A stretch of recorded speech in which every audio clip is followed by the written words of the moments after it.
Welcome to today's Seidokan Saturday. Apologize for my absence. There was a fever issue. Some said it was COVID. I don't know what it was. I didn't get diagnosed. But I'm better now, so we're back. Good to be back. I want to look today, continuing with the Bunkai of Pinan Nidan, we talked about manipulating the wrists. Why wrist manipulation? Wrist manipulation, especially in combat sports, such as wrestling and sumo and judo, where they're grabbing by the gi. Wrist manipulation is very important. If you can't use your hands, or if I can control your use of hands, I have a little bit more control of being able to throw, hit, etc. If you have ever gone to a hockey match and seen the fight break out, they'll grab a hold of each other, and one has, it's usually up here, but sometimes by the sleeve, and they're just punching and pounding back and forth, holding the sleeve and pounding. This control point allows you to kind of find the person that you're going to hit without even having to look at them. If I have a hold of you, I can pretty much know where your head is. So getting control of someone's wrist offensively is a good tactic.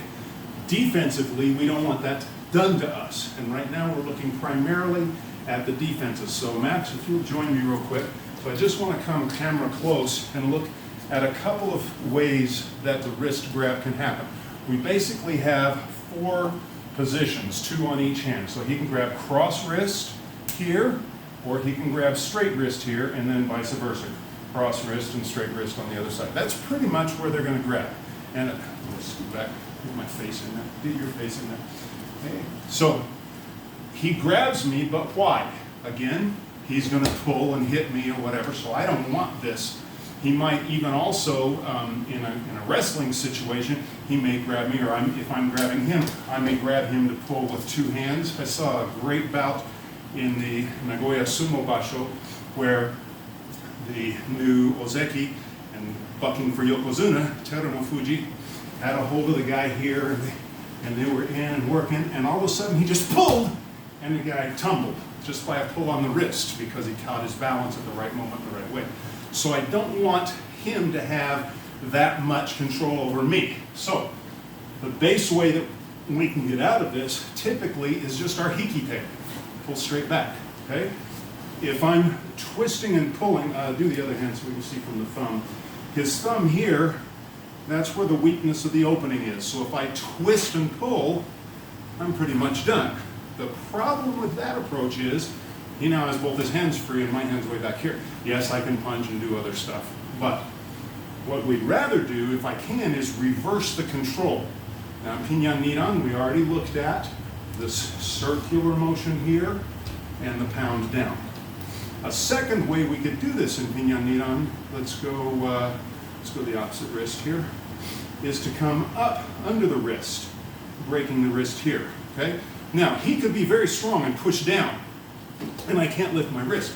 But if I use my cat stance and proximity, now I'm pushing from my hip. And so where I can't push up here, if I come in with my hip, now, again, I have this cup and saucer position, my hammer fist, and my punch to follow through. So we have outside circle, upward wrist break, coming in. Okay, this is one you'll get to in Pinan Shodan. For those who've learned that kata, we use this position specifically, okay? We can do that with either hand. So he can be on the same side, again, there's my hammer fist, and I can step through and punch, or same hand, or we can do the recut this way, which creates a good twist for me. So, the third way is, we've got the cut with the knife edge of the hand, we've got the lift, and then we have the inside with a press. Those are the 3 main ways outside of the hikite, so 4 ways, I guess. Let's count them through so I don't lose track.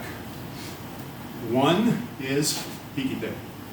2, cutting with the outside of the hand toward his wrist. And this can be done whether it's cross hand or straight across. 3 is the breaking up into the wrist, which I would then re-grip.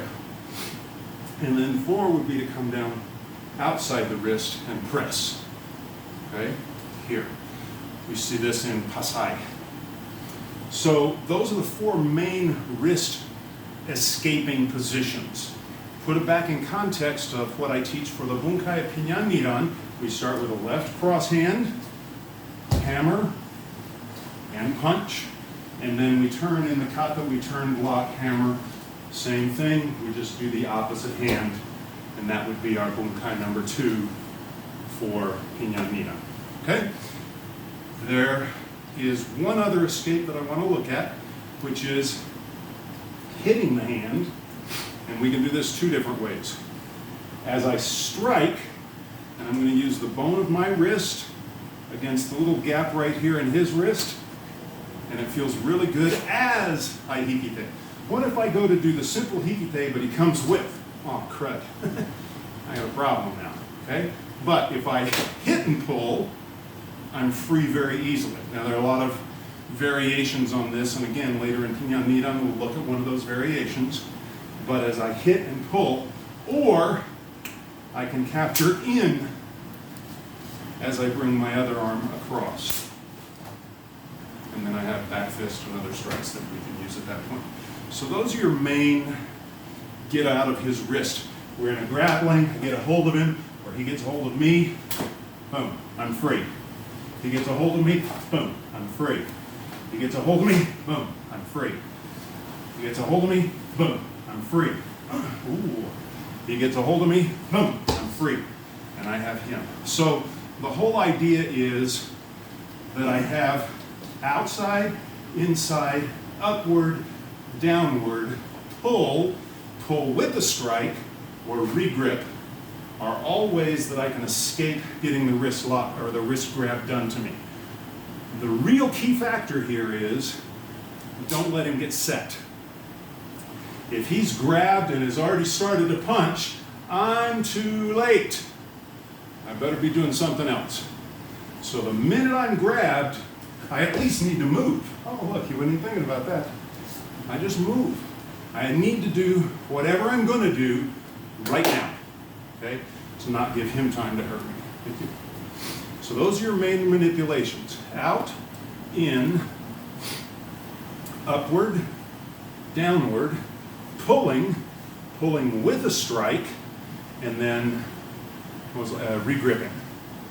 Okay? So practice those just to deal with how to get away from someone else's wrist.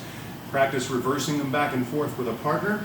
And then when we do those first 2 bunkai of Pinan Nidan, and later on as we look at them in Pasai, Pinan Shodan, and other kata, they will make a whole lot more sense. Thanks for joining today's Seidokan Saturday. I hope this was useful. And as always, keep practicing.